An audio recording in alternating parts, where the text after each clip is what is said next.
la paternité spirituelle et nous continuons avec notre série sur le Père spirituel.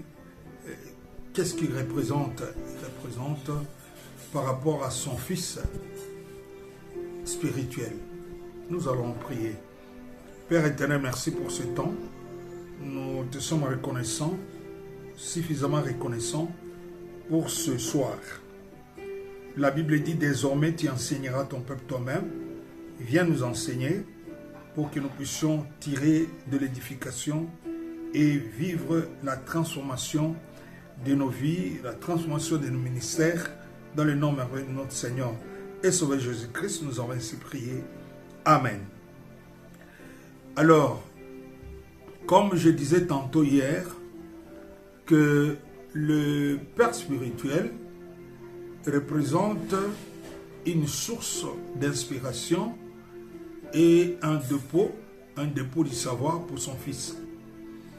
Alors, je voulais aujourd'hui donner quelques illustrations de la Bible pour permettre à ce que ceux qui nous suivent et qui sont aussi des enseignants de la parole ou qui veulent se lancer dans ce domaine, d'avoir suffisamment d'arguments pour pouvoir relayer cet enseignement à des générations futures. Voilà pourquoi je vais prendre quelques personnages bibliques et sonder les Écritures ensemble et faire ressortir en fait comment ils étaient de leur manière de source d'inspiration et du savoir pour leur Fils. À tout Seigneur, tout honneur, nous allons commencer par notre Seigneur et Sauveur Jésus-Christ. Nous allons lire le livre de Matthieu, chapitre 26. Nous allons commencer à partir du 69e verset jusqu'au 73e verset. Matthieu, chapitre 26. Nous allons prendre le 69e verset jusqu'au 73e verset. Cependant, Pierre était assis dehors dans la cour. Une servante s'approcha de lui et dit: toi aussi tu étais avec Jésus le Galiléen.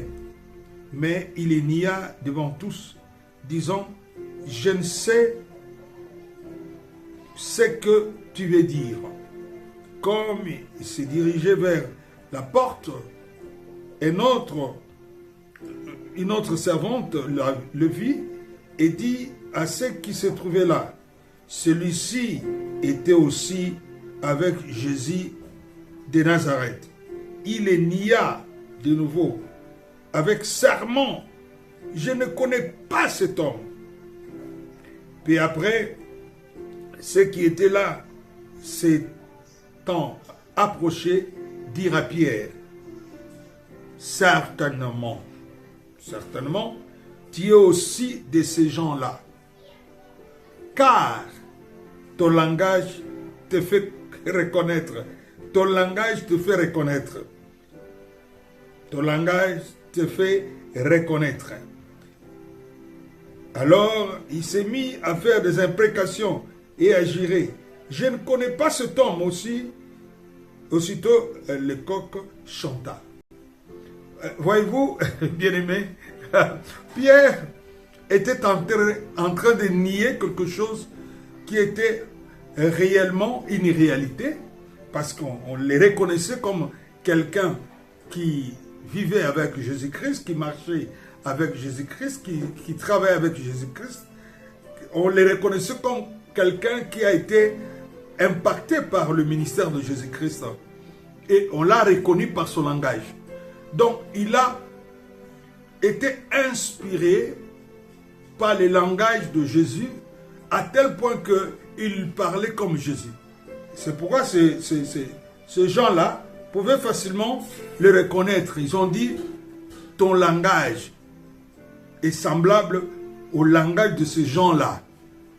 Voilà. Jésus-Christ était un maître qui avait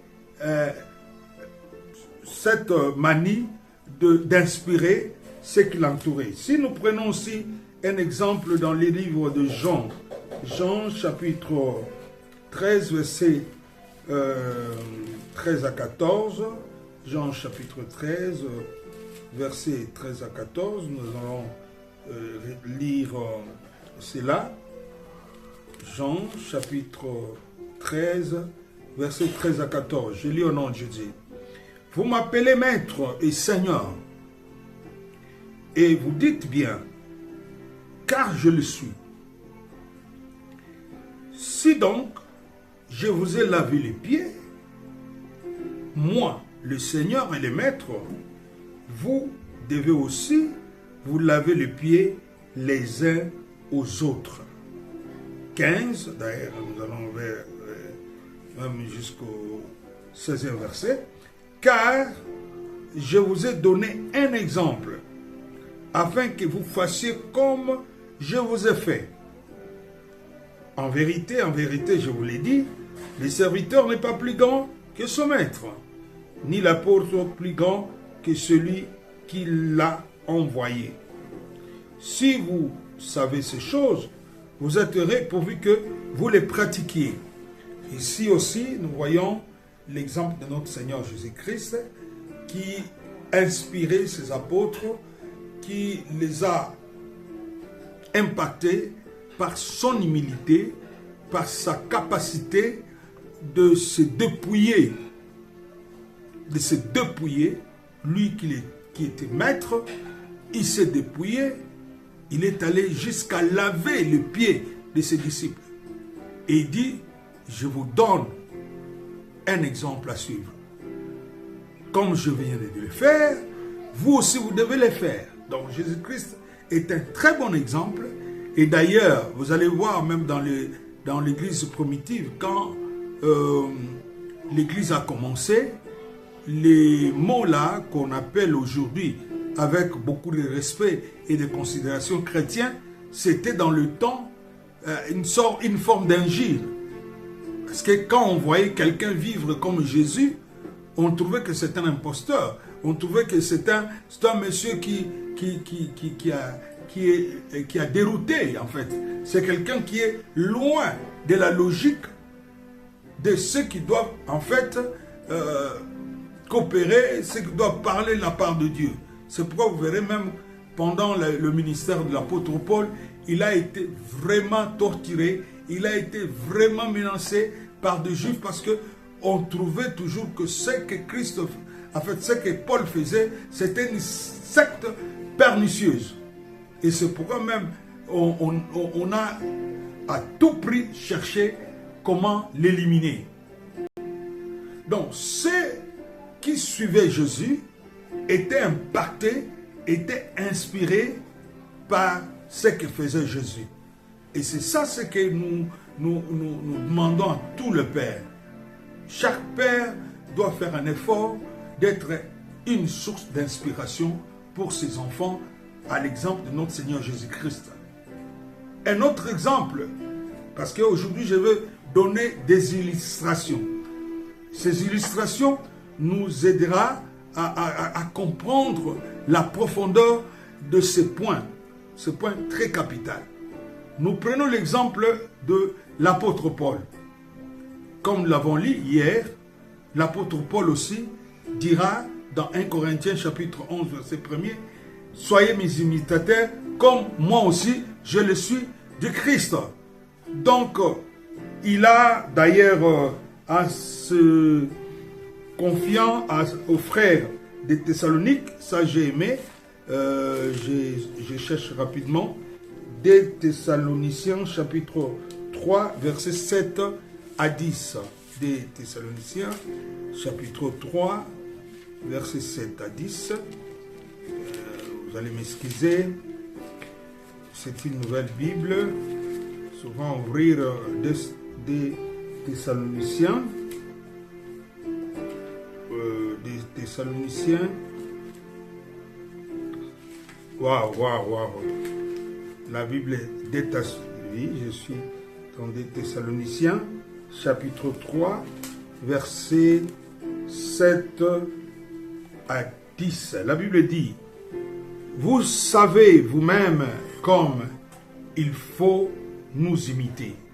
Vous savez vous-même comment, vous savez vous-même comment il faut nous imiter. Car nous n'avons pas vécu parmi vous dans le désordre. Nous n'avons mangé gratuitement le pain de personne, mais dans le travail et dans la peine, nous avons été nuit et jour à l'œuvre pour n'être à la charge d'aucun de vous. Ce n'est pas que nous n'en ayons les droits, mais nous avons voulu vous donner à nous-mêmes un modèle à imiter. Car lorsque nous étions chez vous, nous vous disions expressement, si quelqu'un ne veut pas travailler, qu'il ne mange pas non plus. Donc ici aussi, l'apôtre Paul, s'adressant aux frères des Thessaloniques, il insiste qu'il soit un modèle à imiter. Lui-même a commencé par donner un exemple.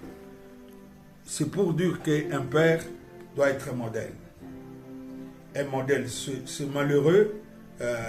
Ça, c'est un constat que nous faisons, malheureusement, que dans le temps, dans les années qui viennent de passer, le père inspirait confiance. Je ne sais pas qu'est-ce qui nous arrive, mais en tout cas, nous commençons à vivre des choses qui ne sont pas normales,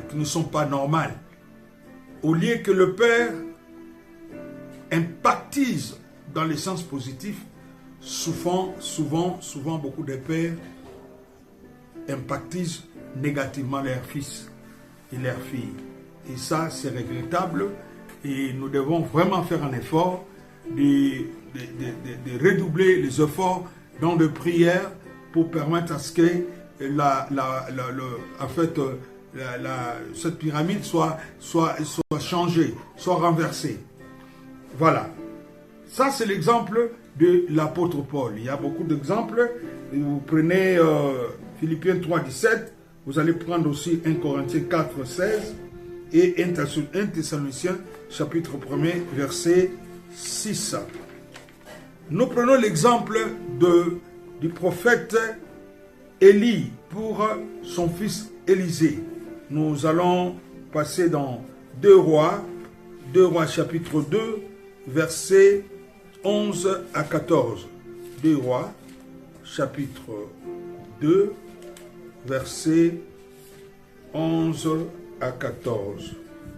2 Rois, chapitre 2, versets 11 à 14.